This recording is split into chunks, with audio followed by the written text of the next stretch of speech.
داڑھی کے مسئلے پہ آپ کافی دفعہ بات کر چکے ہیں، لیکن میرا سوال تھوڑا سا ہٹ کے ہے کہ ایک تو آپ اس کو کہتے ہیں کہ یہ ایک فطری چیز ہے، نہ بھی رکھیں تو کوئی مسئلہ نہیں ہے، اس پہ بھی اگر تھوڑا سا وضاحت فرما دیں۔ اصل سوال یہ ہے کہ بغیر داڑھی والے شخص کے پیچھے باقاعدہ نماز ہو جاتی؟ امام کی شرائط کیا ہے کہ امام کے لیے داڑھی ہونا ضروری ہے، یا بغیر داڑھی کے کسی مسجد میں امام ہے اور وہ امامت کروا سکتا ہے؟ دیکھیے، امام کے لیے مسلمان ہونا کافی ہے۔ وہ اگر مسلمان ہے تو ہم اس کے پیچھے نماز پڑھیں گے۔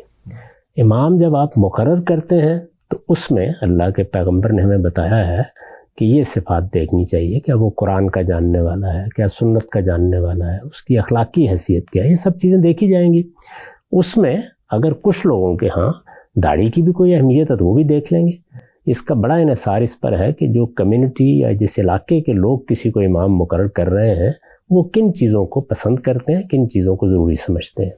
تو میرے نزدیک ایک چیز ہے کہ دین میں کیا چیزیں ہیں، یعنی دین میں کچھ چیزوں کو بطور فرائض ہم پر عائد کیا گیا ہے، کچھ چیزوں کی حرمت کا فتویٰ دیا گیا ہے، کچھ چیزیں مستحبات میں سے ہیں، نوافل میں سے ہیں۔ یہ دین کا کانٹینٹ یا دین کے مشمولات ہیں۔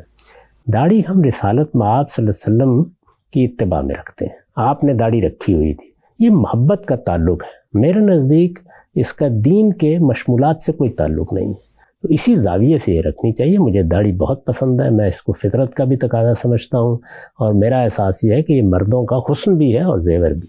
تو اس لیے میری تو ہمیشہ یہ خواہش ہوتی ہے کہ بچے بھی داڑھی رکھیں، سب لوگ داڑھی کو اختیار کریں، لیکن یہ کہ کوئی دین کا حکم ہے ایسا بالکل نہیں۔